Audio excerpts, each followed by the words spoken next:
Le tout nouveau radar de la NASA a trouvé quelque chose d'étrange sous d'épaisses couches de glace au nord-ouest du Groenland. Ce n'était certainement pas une formation géologique naturelle.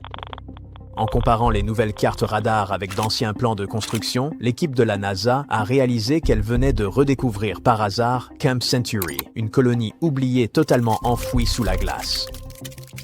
L'armée américaine a construit ce complexe souterrain en tant que projet de recherche scientifique top secret et caché en 1959. On l'appelait la ville sous la glace et elle fonctionnait littéralement comme telle. Le complexe comprenait un immense réseau de tunnels avec un hôpital, un théâtre, une église et même une épicerie. La ville était incroyablement avancée pour son époque, entièrement alimentée par son propre petit réacteur nucléaire. Mais les ingénieurs ont sous-estimé la puissance impitoyable de la géographie du Groenland. Quelques années plus tard, en 1964, le mouvement des glaces a écrasé les installations. Le projet est resté classé secret défense jusqu'en 1997 et le monde a presque oublié cette ville gelée. Pourquoi la récente découverte de la NASA a-t-elle soudainement déclenché l'alerte rouge? Lorsque Camp Century a été abandonné, les militaires l'ont laissé littéralement intact. Ils n'ont pas nettoyé la zone correctement. La base gelée contient encore une quantité terrifiante de déchets chimiques, biologiques et radioactifs générés par le réacteur et les activités du camp. Dans les années 60, les scientifiques pensaient que le gel et l'épaisse couche de glace garderaient cette capsule temporelle toxique cachée à jamais. Pour bien comprendre l'ampleur réelle de cette bombe à retardement, jetons un coup d'œil aux chiffres. On ne parle pas ici de quelques barils oubliés ou de poubelles. Les rapports suggèrent qu'actuellement sous la glace, il y a plus de 200 000 litres de diesel, des produits chimiques industriels et des millions de litres d'eau usée biologique. C'est une vaste décharge toxique gelée juste au-dessus de l'écosystème arctique que nous connaissons. De nos jours, notre planète change les règles. D'immenses calottes glaciaires continuent de fondre à un rythme effarant, provoquant la mise au jour de ce dépotoir oublié de déchets dangereux. Les scientifiques ne savent toujours pas s'ils resteront confinés ou s'ils finiront par être exposés par la fonte des glaces. On peut supposer que ce cocktail toxique pourrait déclencher une catastrophe écologique dévastatrice, car le socle rocheux du Groenland ne cache plus seulement le passé. Il n'y a rien alentour, seulement l'immensité d'une blancheur glacée, celle des neiges du Groenland et des vents mordants qui frappent votre visage. Rien ne laisse présager la catastrophe. Vous avancez d'un pas, puis vous vous figez, horrifié. Un abîme s'ouvre sous vos pieds. Si vous aviez fait un pas de plus, il vous aurait englouti, ce trou légendaire du Groenland. Cela s'est produit au milieu des années 2010. Un groupe de géologues scrutait le glacier groenlandais de Hiawatha avec un radar lorsqu'ils aperçurent quelque chose de totalement inattendu. Une fosse géante, plus de 300 mètres de profondeur et près de 30 km de large. C'est suffisant pour englober Washington ou Paris. Après avoir longuement scruté leur radar, les chercheurs déconcertés ont décidé de percer le mystère de cette immense dépression. Serait-ce l'œuvre d'une érosion ordinaire, un volcan dévastateur, un impact d'astéroïdes, ou même un monstrueux ver de sable?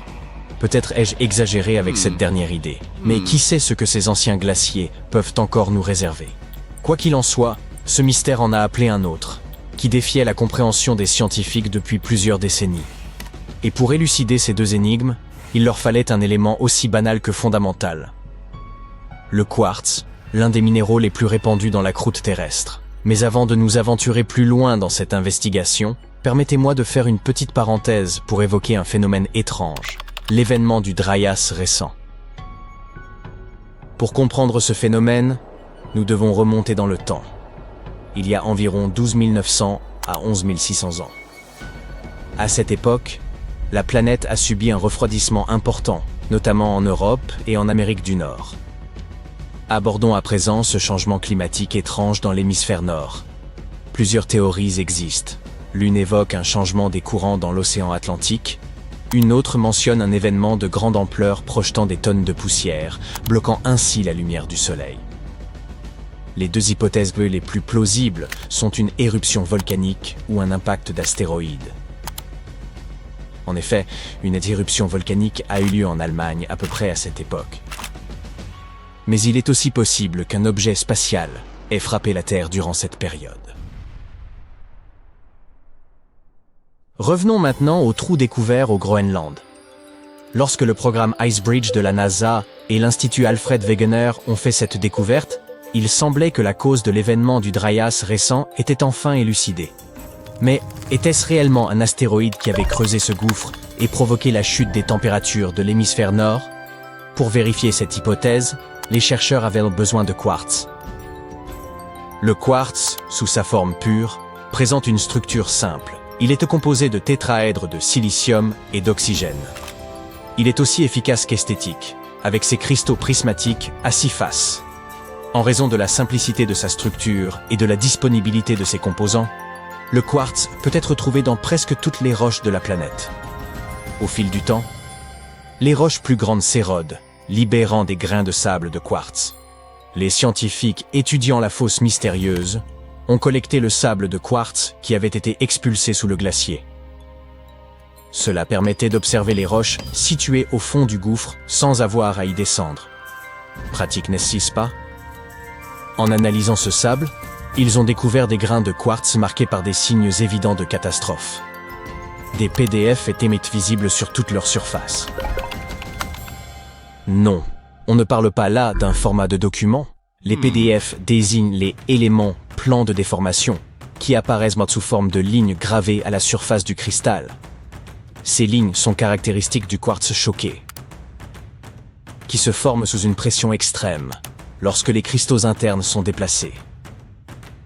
Le plus fascinant est que le quartz choqué ne se forme que sous des forces extrêmes, comme celles générées par des impacts massifs ou de violentes explosions. En d'autres termes, la découverte de quartz choqué sous le glacier Hiawatha pourrait constituer la preuve tant recherchée que le cratère était le résultat d'un impact gigantesque, causé par un objet tout aussi colossal. Selon la taille du cratère, cet objet spatial aurait probablement mesuré plus de 1600 mètres de diamètre, soit 2 fois la hauteur du Burj Khalifa de Dubaï. Une météorite de cette taille aurait brillé 3 fois plus intensément que le Soleil lors de son passage dans le ciel et aurait frappé la Terre avec une force considérable. L'impact aurait été d'une telle ampleur qu'il aurait vaporisé la roche et projeté des débris à des centaines de kilomètres à la ronde.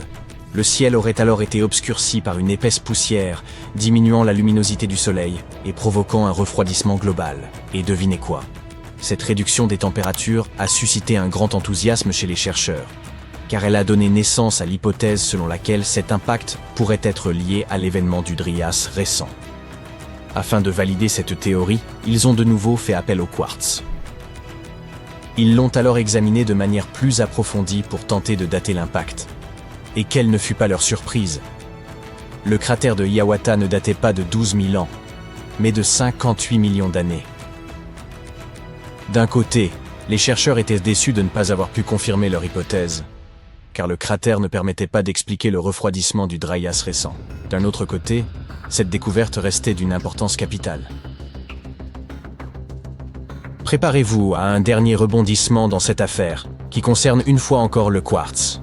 Des chercheurs ont récemment mis au jour de nouveaux gisements de quartz choqués, disséminés sur l'ensemble de ce qui constitue aujourd'hui l'Est des États-Unis. Il était enfoui dans des strates sédimentaires datant de la période juste avant le dry ice récent. Fait surprenant, aucun cratère n'a été observé à proximité de ces sites. Mais le quartz ne saurait mentir. Il atteste d'une puissante explosion. Cela conduit les scientifiques à penser que leur hypothèse d'un impact pourrait encore se vérifier. Toutefois, au lieu d'une collision directe, il pourrait s'agir d'une explosion aérienne. Une comète géante aurait pu se désintégrer lors de son entrée dans l'atmosphère terrestre il y a environ 12 000 ans, et ces fragments auraient explosé avant d'atteindre la surface. Cet événement aurait entraîné des incendies à travers toute l'Amérique du Nord, perturbant tellement le climat qu'il aurait pu déclencher le dry ice récent. Il semble que nous devions patienter un peu avant que les scientifiques ne fournissent davantage de preuves pour confirmer cette hypothèse. Cela dit, d'autres phénomènes intéressants restent à explorer au Groenland. Par exemple, ces trous fascinants, bien plus petits que le cratère dont nous parlions, mais néanmoins intrigants. On les appelle des moulins, et leur rôle est d'acheminer l'eau de fonte en surface jusqu'à la base de la calotte glaciaire. Mais ces moulins nous réservent également quelques surprises.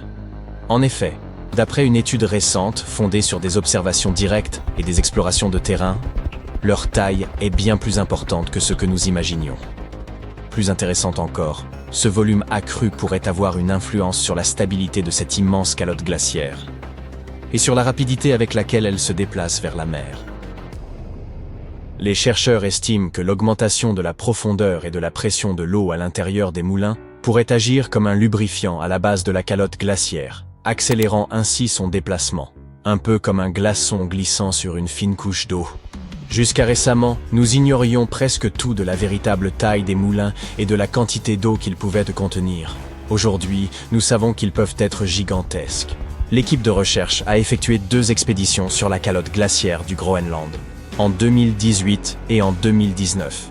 Lors de chacune de ces missions, il leur a fallu descendre en rappel à près de 100 mètres de profondeur, dans 2 moulins distincts, frôlant presque la surface de l'eau.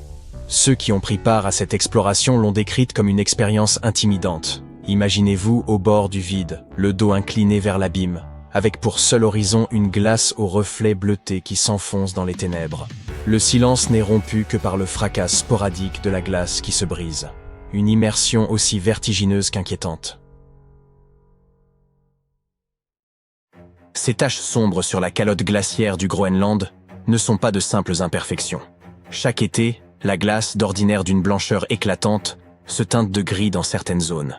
Cette zone sombre, longtemps restée un mystère, a révélé son secret lorsqu'on a découvert que cette transformation étrange était due à l'apparition d'algues aux teintes rouges, vertes et brunes. Ce qui est particulièrement inquiétant, c'est que cette prolifération d'algues ne cesse de croître.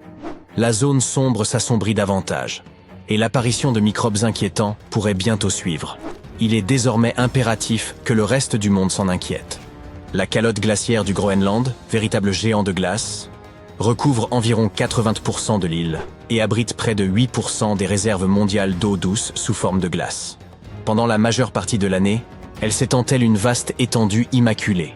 Cependant, à l'arrivée de l'été, lorsque les températures augmentent, des changements commencent à apparaître. La fonte de la glace dévoile des affleurements rocheux sur la côte, tandis qu'en progressant plus en profondeur vers l'intérieur des terres, la glace blanche autrefois uniforme devient plus sombre. Cette zone, d'environ 400 km de long et 100 km de large à son point le plus étendu, présente ce phénomène intrigant pour 2 principales raisons. La première cause est liée au carbone noir.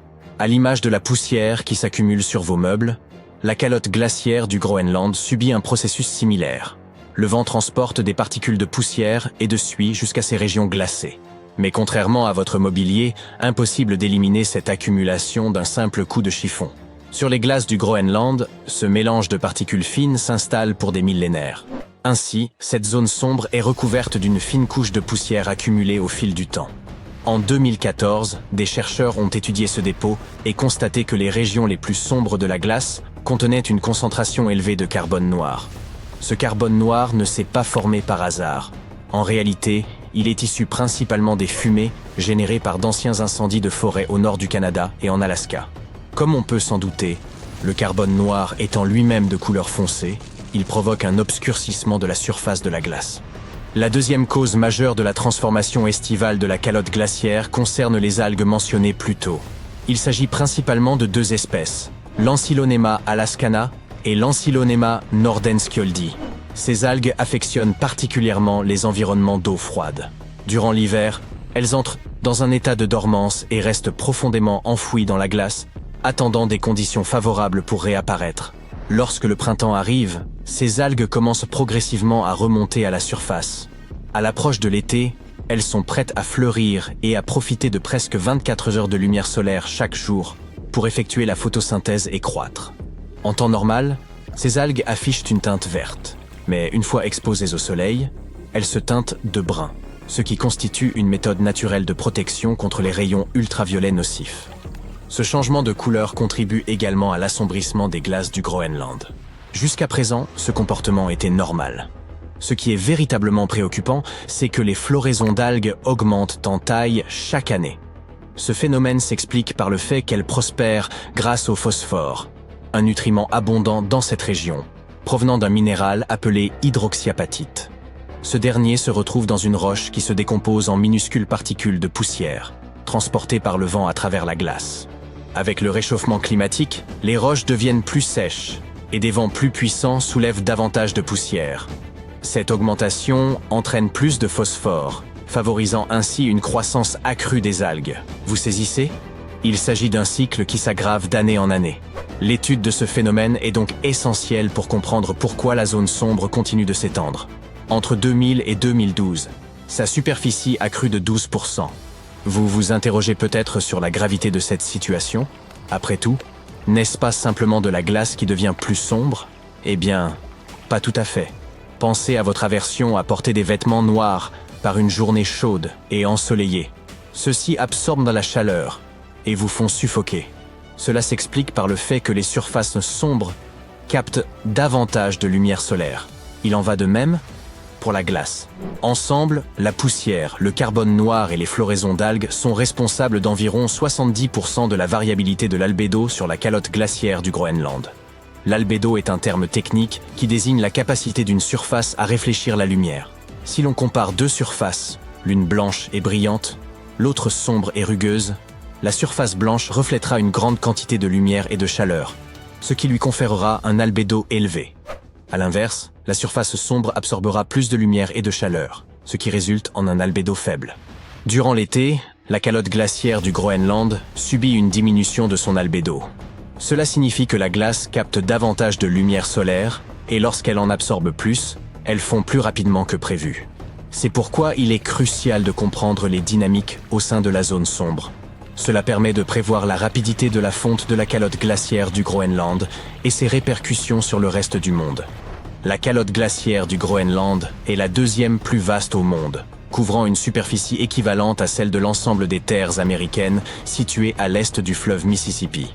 Cette imposante masse de glace présente une épaisseur moyenne de 2,3 km. Mais hélas, le rythme auquel cette glace se perd a explosé. Dans les années 90, le Groenland perdait environ 25 milliards de tonnes de glace par an.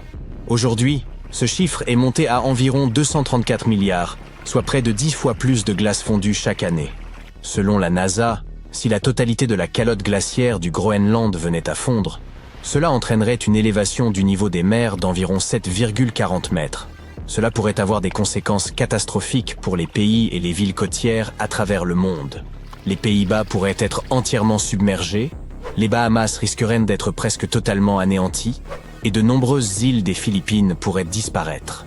Tout cela peut sembler une réalité lointaine, et il est vrai que la plupart des scientifiques estiment qu'il faudrait plusieurs centaines, voire des milliers d'années pour que la calotte glaciaire fonde complètement. Toutefois, il est important de comprendre que le Groenland n'a pas toujours été recouvert par cette épaisse couche de glace. Récemment, des chercheurs ont examiné attentivement des sédiments prélevés au fond d'un carottage de glace de plus de 3 km de profondeur, extrait du centre du Groenland. Ils ont découvert que le sol contenait des traces de bois de saule, des parties d'insectes, des champignons et même des graines de pavot. Ainsi, ces fossiles constituent nos premières preuves directes que la calotte glaciaire du Groenland a fondu dans un passé géologique récent, il y a environ 400 000 ans. À cette époque, le Groenland était recouvert d'un paysage de toundra verdoyante, peuplé d'insectes et de plantes. Cette découverte est à la fois fascinante et inquiétante, car elle indique que la calotte glaciaire s'est effondrée par le passé et pourrait être plus fragile que ce que les scientifiques pensaient initialement. Il y a également une autre inquiétude. Une étude récente a prélevé de l'eau de fonte à différents endroits de la calotte glaciaire du Groenland et a constaté que ces échantillons contenaient des centaines de milliers de microbes. L'inquiétude réside dans le fait que ces microbes pourraient être libérés dans l'océan à l'avenir. De plus, certaines études suggèrent déjà que les zones proches de l'écoulement important de l'eau de fonte glaciaire présentent un risque accru de transmission de virus à de nouveaux hôtes, notamment des animaux aux humains. Bien que les experts estiment que la probabilité qu'un virus menaçant pour l'humanité provienne des glaciers soit très faible, elle n'est pas nulle. En réalité, nous avons peu de connaissances sur les milliers d'espèces microbiennes vivant à la surface de la glace. Et il n'existe tout simplement pas suffisamment de données pour évaluer pleinement les dangers que pourraient représenter ces organismes. Tout cela peut sembler préoccupant, mais il n'y a pas lieu de paniquer pour l'instant. Il reste encore beaucoup à comprendre sur les facteurs qui assombrissent la calotte glaciaire du Groenland. Nous avons besoin de mesures plus précises concernant l'abondance relative de la poussière, des algues et du carbone noir, ainsi que d'une meilleure compréhension de l'impact potentiel de ces microbes sur nos vies. Plus nous acquérons de connaissances, mieux nous pourrons anticiper les événements à venir et nous préparer en conséquence.